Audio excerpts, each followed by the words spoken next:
সুদের টাকা খেত। আপনাদের এখানে সব সিস্টেম আছে নাকি? ভরি ভরি ভরি ভরি নেন, এবার জ্বালা সামলান। বলছে ভরি ভরি মানে কার কাছে জলসা করছি তাহলে? আমি আগে তবু শুনতাম শুধু পুরুষ মানুষে খায়, এখন আবার আমার খালারাও খাচ্ছে। 4-5 জনা মিলে একটা গ্রুপ করে বলছে বন্ধন না কি বলছে ওইটা, হ্যাঁ স্বনির্ভর গোষ্ঠীর দল না কি বলছে। এতে সমাজের যে কত ক্ষতি হচ্ছে। খালা সব সময় কাঁধে ভ্যানিটি ব্যাগ নিয়ে যাচ্ছে। কোথায় যাচ্ছ গো? বলছে স্যারে ডেকেছে। ওকে যে কোন স্যারে ডাকবে কোন দিন আল্লাহ ছাড়া কেউ জানবে না। আরে পুরুষ মানুষ ভেড়া বাড়িতে বসে আছে, এ বাড়িতে বসে আছে আর ও বন্ধনের টাকা এনে দেয় আর এ খায়, বুঝলেন না? এরকম লোক আপনাদের ওদিকে নেই, আমাদের ওদিকে আছে। আপনাদের কথা বলছি না অবশ্য আমি, বলে মার খাবো আমি, মাথা খারাপ। হ্যাঁ বললে এখনই আমাকে ধরে মাল লাগিয়ে দিবে। আপনাদের দিকে হচ্ছে, এটা হচ্ছে তো মারাত্মক বড় পাপ। রহমানির রহিম, তুমি চরম করুণাময় পরম দয়ালু, মালিকি ইয়াউমিদ্দিন, তুমি বিচার দিবসের মালিক। ইয়াকা নাবুদু, তোমারই ইবাদত করি, ওয়া ইয়াকা নাস্তাইন, তোমারই কাছে সাহায্য চাই। ইহদিনাস সিরাতাল মুস্তাকিম, আল্লাহ তুমি আমাকে সহজ পথের পথিক করে দাও। সিরাতাল্লাযিনা আনআমতা আলাইহিম, তুমি তাদের পথ আমাকে চালাও তুমি যাদেরকে পুরস্কারিত করেছো। গায়রিল মাগযুবি আলাইহিম, তুমি ওদের পথ থেকে আমাকে দূরে সরিয়ে দাও। ওয়ালা যাল্লিন, যারা গোমরাহির পথে রয়েছে। আমিন। এটা আমরা বলি কি বলি না? বলি কি বলি না? তাহলে এইটা বলতে গেলে এটা এর ভিতরে ভিক্ষা চাবার মতো পদ্ধতি আছে না নেই? আছে।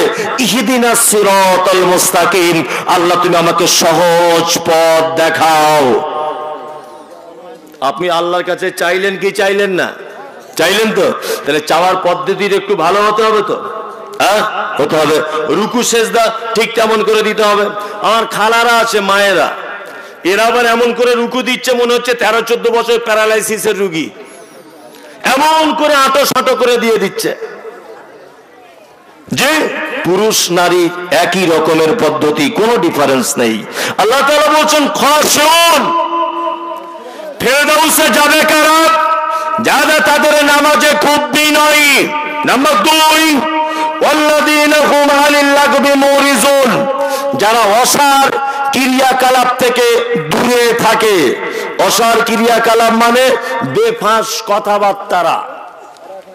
বেফাঁস কথাবার্তা আমরা বলি কি বলি না?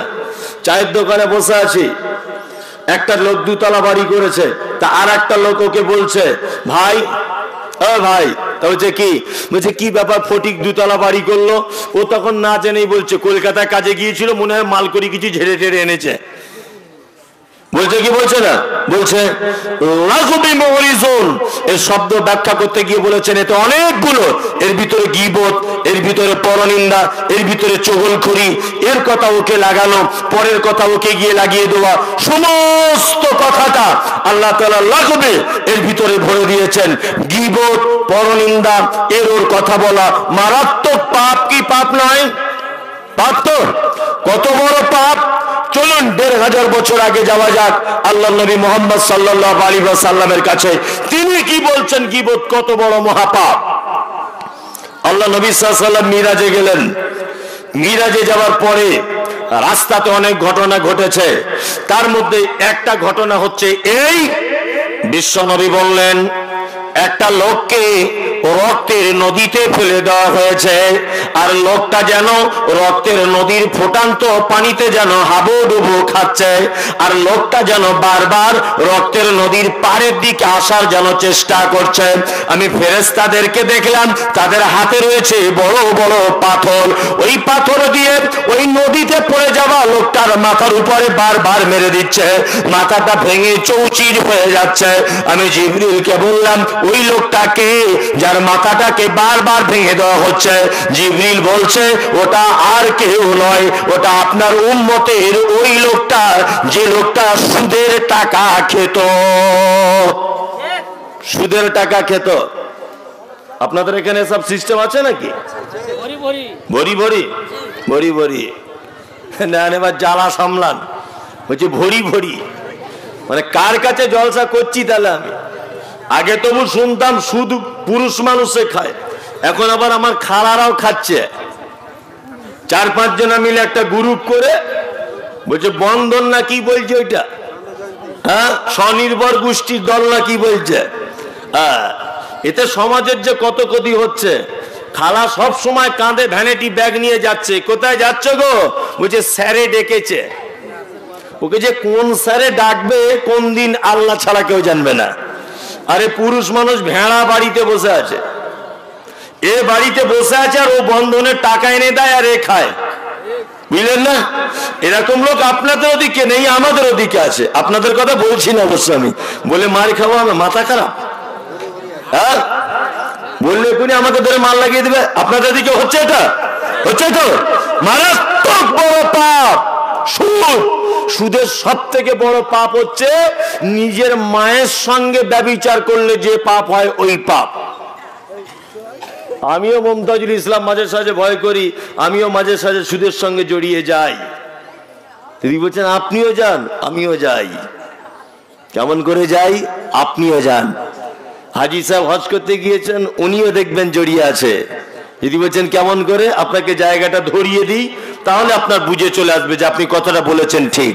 হাজি সাহেব হজ করতে যাবে, 5 লাখ টাকা 1 বছর ব্যাংকে রেখে দিয়েছে। 1 বছর পরে টাকাটা তুলে নিয়েছে, নিয়ে হজ করতে চলে গেল। ধরে নেন হজ করতে চলে গেল। আচ্ছা বলুন তো, এই 5 লাখ টাকার ব্যাংক বসিয়ে রেখেছিল না ব্যাংক খাটিয়েছিল? কাটিয়েছিল। ব্যাংকে টাকা রাখা হারাম, আল্লাহর কসম আমি ফতোয়া দিচ্ছি না। ব্যাংকে টাকা আপনি রাখবেন, অবশ্যই রাখবেন, আত্মরক্ষার জন্য আপনি ব্যাংকে টাকা রাখবেন। আচ্ছা বলুন তো, বইটা মেশিনে ভরে দিয়ে কখনো দেখেছেন যে এই 5 লাখ টাকার ব্যাংক আমাকে ক টাকা সুদ দিয়েছে, এই সুদের টাকাটা একটু আলাদা করে নিই? এরকম লোক কেউ আছেন? ইমানদার লোক হাত তুলুন তো, একজন আছেন কেউ? তাহলে উপায় নেই গোলাম হোসেন, উপায় নেই। শুধু আমি ওপেন সুদে টাকা খাটাচ্ছি বলে আমি সুদখোর তা নয়। আপনার ব্যাংকের বইটা একবার কালকে সকালে চেক করে দেখবেন, ওখানে কত % ইন্টারেস্ট দিয়েছে ব্যাংক, তার একটা আলাদা লাইন টানা আছে, নেই? আছে? ওইটা একবার চেক করবেন যে 20,000 টাকা 4 মাস জমা আছে, ব্যাংক কত টাকা সুদ আমাকে দিল। কোনোদিন এটা আলাদা করতে পেরেছেন? বলুন? একটা লোকও পারেননি। তাহলে আপনিও তো সুদের সঙ্গে জড়িত আছেন, আছেন না নেই? আছেন তো অবশ্যই। যাদের ব্যাংক অ্যাকাউন্ট আছে, হারাম আমি বলছি না, আপনি অবশ্যই আপনার বইটাকে আপনি আপলোড করে দেখবেন যে আপডেট করার পরে যে কত টাকা সুদ হয়েছে। এই টাকাটা অন্তত পক্ষে একটু আলাদা করার চেষ্টা করুন, না তো কিয়ামতের দিন আপনাকে পাকড়াও করা হবে, অবশ্যই করা হবে। নবীজি বলছেন, আমি আর একটু আগিয়ে গেলাম, আগিয়ে যাবার পরে দেখলাম একটা লোক দাঁড়িয়ে রয়েছে, তার হাতের নখগুলো দেখলাম বড় বড়, তামা দিয়ে তৈরি করা নখ। এই লোকটাকে দেখতে পেলাম নিজের নখ দিয়ে নিজের চামড়াটা যেন ছাড়িয়ে ফেলছে, নিজের মুখের গোস্তটা যেন ছাড়িয়ে ফেলছে। আমি জিবরিলকে বললাম, ও জিবরিল আমিন, এটা কে? তখন জিবরিল বলছে, এটা আর কেউ নয়, এটা আপনার উম্মতের ওই লোকটা। কে সে লোকটা? না ওই লোকটা যে চগলখড়ি করে বেড়াতো, যে 2 নম্বরই করে বেড়াতো, এর কথা ওকে গিয়ে বলে বেড়াতো। এই লোকটা নিজের মুখ দিয়ে নিজের চামড়াটা যেন ছাড়িয়ে ফেলছে। আল্লাহ নবী বলছেন কতদিন চলবে? জিবরিল বলছেন কিয়ামত পর্যন্ত চলবে। এইভাবে নিজের গোশত নিজে ছাড়িয়ে ফেলবে। এর নাম হচ্ছে গীবতকারী, এর নাম হচ্ছে চগলখড়ি। আল্লাহ তাআলা বলছেন আনিল্লাগবি মুরিজুন, তোমরা যদি জান্নাতুল ফেরদাউসে যদি যেতে চাও, তাহলে এর কথা ওকে গিয়ে বলে দিও না, এর কথা ওকে গিয়ে লাগিয়ে দিও না। যদি লাগিয়ে দাও, অবশ্যই তোমাদেরকে ফেরদাউস নামক জান্নাত থেকে বঞ্চিত করে দেওয়া হবে, তোমাদেরকে বঞ্চিত করে দেওয়া হবে। গীবত কত বড় পাপ! একটা হাদিস আছে, আল গীবাতু আসাদ্দু মিনাজ জিনা, গীবত জিনার থেকে ভয়ঙ্কর, তাই তো? তবে আমি এটা বলে দিচ্ছি, এই হাদিস সহিহ নয়। এই হাদিস কি? এটা সহিহ হাদিস নয়। আল্লামা নাসিরউদ্দিন আলবানী হাদিসটা তাহকিক করেছেন, উনি জয়ীফ প্রমাণ করেছেন হাদিসটার। এর ভিতরে একজন রাবী রয়েছেন জয়ীফ। এই হাদিসটা ঠিক নয় আমার জানা মতে। কারো যদি আমার থেকে ভালো জানা থাকে জানিয়ে দেবেন, আমি গ্রহণ করতে রাজি। আচ্ছা বলুন তো, জেনার থেকে কেন খাতারনাক গীবত, এটা জানা আছে? জানা আছে? নেই। আমি একটা মেয়ের সঙ্গে ব্যভিচার করলাম। জি, কখন করলাম? না দুপুর বেলাতে। আমার মামাতো বোন এসেছিল, তার সাথে গোপনে আমি সম্পর্ক করে নিয়েছি দুপুর বেলাতে। এশার নামাজের পরে আমার আল্লাহর কথা স্মরণ হয়ে গেল যে আল্লাহ, আমার মামাতো বোনের সঙ্গে ব্যভিচার করেছি, পৃথিবীর কেউ জানে না, তুমি জানো, দয়া করে তুমি আমাকে ক্ষমা করে দাও। একদিন, 2 দিন, 3 দিন, 4 দিন ক্ষমা চাইলাম। আচ্ছা বলুন তো, পাপ ক্ষমা হবে কি হবে না? হবে। আমার মামাতো বোনের মনেও ভয় ঢুকে গেল। ও আল্লাহর কাছে ডেকে বলছে, আল্লাহ গো, আমিও বড় পাপ করেছি, আমিও বড় ভুল করেছি, দয়াময় মেহেরবানি করে তুমি আমার পাপগুলিকে ক্ষমা করে দাও। আমার ফুফুতো ভাই মুমতাজুল ইসলামের সঙ্গে গোপনে যে পাপ করেছি, এই পাপের সাক্ষী কেউ নাই, শুধু আমি আর ও, আমরা দুজনাই এ পাপ করেছি। আমার রাত 12টার সময়তে মনে আল্লাহর ভয় ঢুকে গেল, আমি আল্লাহর কাছে ক্ষমা চেয়ে নিলাম, আল্লাহ ক্ষমা করে দিল। আমার মামাতো বোন ক্ষমা চেয়ে নিল, আল্লাহ তাকে ক্ষমা করে দিল। আমরা দুজনাই ক্ষমা পেয়ে গেলাম, দুজনার ক্ষমা হয়ে গেল। কিন্তু গীবত চায়ের দোকানে বসে বসে বলছেন। আমাদের মসজিদের ইমাম সাহেবকে জানেন? আর ইমাম সাহেব ভাইদেরকে মাঝখানে একটা কথা বলে দিচ্ছি, কেউ আছেন এখানে ইমাম সাহেব ভাইরা? আছেন? আছে। ইমাম সাহেব ভাইদেরকে বলছি, মসজিদ ইমামতি করবেন ভালো কথা, একটা লোকের থেকে খুব দূরে থাকবেন। কে বলুন দেখি? যে দেখবেন 3 বেলা আপনার কাছে থাকে, আপনার সাথে ভাত খায় বসে, আর মোটর সাইকেলে করে যার আপনি ঘোরেন, এই লোকটা থেকে দূরে থাকবেন। এই আপনার চাকরির 12টা বাজাবে, বুঝলেন না? এই লোকটাই দেখবেন আপনার সব গোপন তথ্য জানে, আপনার অনুপস্থিতিতে এই লোকটাই আপনার সর্বনাশ করবে। এই লোকটাই। আপনি মসজিদে একটা কোনো ভুল করেছেন, ও সকালবেলা চায়ের দোকানে সুসুর করে গিয়ে বলছে, শুনেছিস একটা কথা, বুঝি কি, মসজিদের কৌটোর টাকা রাখা ছিল 7,500, এখন দেখছি 6,500, 1,000 টাকা কোথায় গেল? ও তখন বলছে, ইমাম সাহেব মঙ্গলবারে বাড়ি গিয়েছিল, মনে হয় ওই নিতে পারে, ওরই কাজ। এটা বলে দিয়েছে। চায়ের দোকানে আরো 5টা লোক বসেছিল, তারা সব শুনেছে যে ইমাম সাহেব 1,000 টাকা ঝেড়েছে। আর ওই 5 জন আরো 5 জনকে গিয়ে বলেছে, বুঝলেন না? ওই 5 জন আরো 5 জনকে বলেছে। কারণ ইমাম সাহেবের কাছে আপনি এসেছেন, এসে বলছেন, ভাই মুমতাজুল ইসলাম বক্তব্য দিয়ে গেছে, গীবত মারাত্মক পাপ, ভাই তুমি আমাকে ক্ষমা করে দাও। ইমাম সাহেব সাদা মনে কাদা নেই, বলছে ঠিক আছে ভাই, ক্ষমা করে দিলাম, ঠিক আছে ক্ষমা করে দিলাম। আচ্ছা বলুন তো, যে বদনাম করেছিল ও খোদ ইমাম সাহেবকে এসে ক্ষমা চাইছে, ক্ষমা পাবে? হ্যাঁ, কেন পাবে না? ইমাম সাহেব ক্ষমা করে দিয়েছে, কিন্তু চায়ের দোকানে পাপ যে অটোমেটিক বাড়ছে, ও 5 জনকে বলেছে, ও 5 জনকে বলেছে, ও 5 জনকে বলেছে, এরকম ভাবে আস্তে আস্তে সিরিয়াল বাড়ছে কি বাড়ছে না? হ্যাঁ, তার মানে এটা ক্ষমা পাওয়া বড় মুশকিল। কিন্তু ব্যভিচার করেছেন আপনি যার সাথে, তার কাছে যদি ক্ষমা চান, আল্লাহর কাছে যদি ক্ষমা চান, অবশ্যই এ পাপ ক্ষমা হবার সম্ভাবনা রয়েছে। গীবত মারাত্মক পাপ, ক্ষমা হবে না। গীবতকারীরা জান্নাতে যাবে না। আল্লাহ সব কথা ডাইরেক্ট বলে না। ডাইরেক্ট বলে, কিছু কিছু কথা একটু ঘুরিয়ে বলে না? ঘুরিয়ে বলে তো, বলে। কিছু কিছু কথা বুঝে নিতে হয়। যেমন আল্লাহ বলছেন, লা তাসমাউ ফিহা লাগিয়া ফিহা আইনুন জারিয়া ফিহা সুরুরুম মারফুআ। লা তাসমাউ ফিহা লাগিয়া। আল্লাহ বলছে জান্নাতে অনেক কোয়ালিটির নিয়ামত রয়েছে, তবে জান্নাতের একটা আশ্চর্য নিয়ামত হলো এটা, লা তাসমাউ ফিহা লাগিয়া। জান্নাতের ভিতরে কোন রকমের বেফাঁস কথাবার্তা তোমরা শুনতে পাবে না।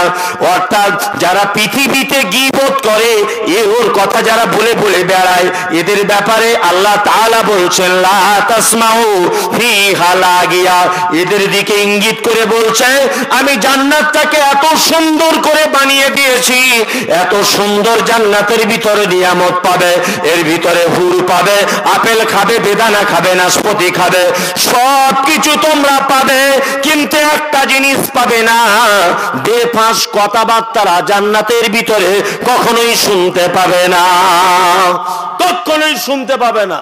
তার মানে যারা বেফাঁস কথাবার্তা বলে তারা জান্নাতে যাওয়ার চান্স আছে? আছে? নাই। আল্লাহ তাআলা ফেরদাউসের ব্যাপারে বলেছেন যারা দুনিয়াতে বেফাঁস কথাবার্তা বলে এরা ফেরদাউসে যাবে না। আর কারা? আল্লাহ তাআলা বলছেন আল্লাযীনা হুম লিযাকাতি ফাইলুন, আর যারা তাদের যাকাতের ব্যাপারে খুব সক্রিয়। এই আমরা যাকাত দিই তো ভাই, দিই। বর্তমানে যত লোক যাকাত দেয় তার থেকে বেশি লোক নিজের যাকাত নিজে খায়, ঠিক না? নিজের যাকাত নিজে খায়। 20 লাখ টাকার মালিক 10টা মাদ্রাসা থেকে এসেছে, এক একজনকে ওই 200 করে দিয়ে দিয়েছে, তাহলে 2000 টাকা গেল। 20 জন যখন আসতে শুরু করেছে তখন বলছে আর কত দিব, সবই তো দিয়েই ফেললাম। 20 লাখ টাকার কত যাকাত হয়?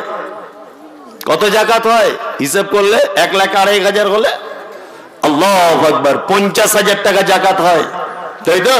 তা 50,000 টাকা যদি 200 টাকা করে দেয়, তা আমার মনে হয় সারা পশ্চিম বাংলার যত মাদ্রাসা আছে তার অর্ধেক মাদ্রাসা মনে হয় পেয়ে যাবে। ও দেয় কতজনকে? 3-4 জনকে দেয়, আর বাড়িতে গিয়ে খায় নিজের বউ ছেলে নিয়ে যাকাতের টাকা। আবার ওই লোকটাই আবার দেখবেন, ওই লোকটাই সব জায়গায় মোড়ল, সব জায়গায় মন্ত্রী লেভেলের পর্যায়ে আছে গ্রামে, দেখবেন, অথচ নিজের যাকাত নিজে খায়। মসজিদ মাদ্রাসার টাকা তার কাছে আমানত রাখা হয়। কার কাছে রাখা হয়? যে নিজের যাকাত নিজে খায়। কথাটা একটু ভারী হচ্ছে, কিন্তু কথা আমি যেটা বলছি বাস্তব। বাস্তব কিনা বলুন? হ্যাঁ, অনেক গরিব মানুষেরা যারা যাকাতের নিসাবে আসেনি তারা সাধারণ দানটাও করে, কিন্তু অনেক আমির মানুষেরা রয়েছে তারা এই ভুলটা করে, যাকাত না বুঝে দিয়ে নিজের যাকাত নিজে খায়। আল্লাহ তাআলা বলছেন যারা যাকাতের ব্যাপারে সক্রিয় হয় না এরা ফেরদাউসে চান্স পাবে না। আল্লাহ তাআলা তারপরে বলছেন আল্লাযীনা হুম লিফুরুজিহিম হাফিজুন, ফেরদাউসে কারা যাবে? যারা তাদের লজ্জাস্থানের হেফাজত করে, অর্থাৎ পর্দা করে। এখানে কই জলসা অনেক জায়গাতে ঘুরছি আমি, এখানে আলহামদুলিল্লাহ কোনো দোকান টোকান কই দেখতে পেলাম না। আছে? মানে এরা একটু পর্দা করে করেছে, তাই তো? আচ্ছা আচ্ছা, মানে চালাক তো সাংঘাতিক, পর্দা করে দোকান করেছে যাতে কেউ দেখতে না পায়। এই সিস্টেম অবশ্য ভালো, তবে এগুলো তোলা যাবে না সমাজ থেকে আর কোনোদিন। হ্যাঁ, যাবে না, যাবে না। কারণ এই দোকান থেকে অনেক জায়গাতে কিছু জলসা কমিটি টাকা পয়সা তোলে, তোলে তোলে একটা মোটা টাকা দোকান থেকে পায়। আর একটা ক্ষতি আছে, আপনি যদি কমিটির লোক দোকান নাই বসতে দেন, তা যার জায়গাতে বসছে সে বলছে আমার বাপের জায়গায় বসবে, তোর কি? এরকম লোক আছে না? তা ওই লোকটাকে আমি বলছি তোমার বাপের জায়গার যখন এত গরম, জলসার 2 দিন পরে দোকানটা লাগাও না, দেখি কত কাস্টমার আসে। হ্যাঁ, এরকম লোক, বদমাশ লোক আছে কিন্তু। হ্যাঁ, আছে না? আছে। আর কিছু ইয়াং ছেলেরা তারা আছে, জলসা চাঁদা দিব না যদি দোকান না লাগাস। কারণ ব্যাপার আছে, আপনারা বুঝেই নেন, মেঘ না হতেই বৃষ্টি। হ্যাঁ, এসবগুলো তোলা খুব বড় মুশকিল হয়ে গেছে, খুব মুশকিল। আল্লাহ তাআলা বলছেন লিফুরুজিহিম হাফিজুন, তারা তাদের লজ্জাস্থানের হেফাজত করবে, পর্দা করবে। আচ্ছা, এবার আপনাদেরকে একটা নতুন কথা বলে রাখছি। এতদিন পর্যন্ত আমরা মেয়েদেরকে 2টো কথা বলে ঘরে ঢুকিয়ে দিয়েছি। মায়েরা যারা আছে ভালো করে শুনে রেখে দেন। 1, স্বামীর পায়ের তলায় জান্নাত, বেশি ফটর ফটর করবি না, মাল পাবি না। যদি স্বামীটা বেশি বদমাইশি করছে তা ওর স্ত্রী কিছু বলছে ওকে 2-4 কথা, এই দেখো তুমি এরকম করো না, আজে বাজে, তখন পুরুষ মানুষটা বলছে আমার পায়ের তলায় তোর জান্নাত, বেশি ফটর ফটর করবি না। এই তখন ভাবছে তাহলে এটা তো কঠিন ব্যাপার, বেশি কিছু বলা যাবে না, ও ভয়ে কিছু বলছে না। আমি মুমতাজুল ইসলাম বলছি এ কথা মিথ্যা কথা, স্বামীর পায়ের তলায় জান্নাত নেই, স্বামীর পায়ের তলায় জান্নাত নেই, মায়ের পায়ের তলায় জান্নাত আছে। ছোট থেকে আমরা হাদিস শুনে এসেছি পিতা মাতার পায়ের তলায় জান্নাত। জি না, এই হাদিস একেবারেই ঠিক নয়। মায়ের পায়ের তলায় জান্নাত, পিতা মাতার পায়ের তলায় নয়, মায়ের পায়ের তলায়, পিতার পায়ের তলায়। পিতা মানে পুরুষ, স্বামী মানে পুরুষ, পুরুষের পায়ের তলায় জান্নাত নেই। এক আল্লাহ নবী এ কথা বলেছেন মেয়েদেরকে যে আমি যদি পৃথিবীতে কাউকে সেজদা করার অনুমতি দিতাম তাহলে নারীদেরকে বলতাম তারা যেন তার স্বামীর পায়ে সেজদা করে, কিন্তু নবী এটা বলেননি। এটা একটা কথা বলে ঘরে ঢুকিয়ে দিয়েছি, ওদের মুখ বন্ধ করেছি, আমার পায়ের তলা জান্নাত, বেশি বাড়াবাড়ি করবি না। আর একটা কথা বলে দিয়েছি, এই তোরা ঘরের ভিতরে থাকার জিনিস, বেশি বাইরে ঘাটে বার হবি না, তোরা পর্দায় থাকবি। আর তুই পুরুষ মানুষ, বিশাল ব্যাপার, পুরুষ মানে একেবারে সাংঘাতিক ব্যাপার। অথচ মুহাম্মদ সাল্লাল্লাহু আলাইহি ওয়াসাল্লাম পুরুষদের পর্দার কথা বলেছেন, এটা জানা আছে? জানা আছে? জানা নেই? চলুন একটু জেনে নিই। আল্লাহ নবী সাল্লাল্লাহু আলাইহি ওয়াসাল্লাম বলেছেন একজন যৌবনে পদার্পণ করেছে এই রকম পুরুষ, আর একজন পুরুষ, দুইজন পুরুষ একটা বিছানাতে শুতে পাবে না, এটা হারাম। কি বলছি বুঝতে পেরেছেন? এক বিছানায় শোয়া যাবে না, একটা খাটের উপরে শুতে পাবেন, তবে দুজন আর দুটো বালিশ হতে হবে, দুজন আর দুটো আলাদা কম্বল হতে হবে, একটা কম্বলে দুজন আর শোয়া যাবে না। ইসলামে এটা হারাম। দুই, আল্লাহ নবী সাল্লাল্লাহু আলাইহি ওয়াসাল্লাম বলেছেন যে কোনো পুরুষ যেন খালি গায়ে রাস্তাঘাটে না যেন ঘোরে, কারণ ঘুরলে মহিলারা অন্তরের জেনাতে লিপ্ত হবে। একজনের স্বামী ধরে নেন কাঞ্চন মল্লিকের মতো, ধরে নেন একদম আর কি তাল পাকা দিয়ে হাওয়া করলে উঠছে, আর আপনি হায়দ্রাবাদে কাজ করেন, একদম বুকের ছাতি বার করে সালমান খানের মতো মাসাল তৈরি করেছেন, রাস্তা দিয়ে হাঁটছেন, তা যার স্বামী কাঞ্চন মল্লিকের মতো তার মনে এটা হতে পারে কি পারে না, ইস আমাদের লোকটা যদি এরকম হতো, এটা মনে হতে পারে কি পারে না? পারে। ওই জন্য রাসূলুল্লাহ বলেছেন তুমি তোমার বডিটাকে ঢেকে রেখে দাও। অনেক পুরুষ অসভ্য এত পুকুরে গোসল করে, আমি দেখেছি খালি গায়ে লুঙ্গি বা জিন্স প্যান্ট পরে রাস্তার ধারে কলে গোসল করে, করে না? অনেক সময় দেখতে পাওয়া যায়। একদমই নয়, আপনাকে আড়াল করে গোসল করতে হবে, অত সহজ নয়।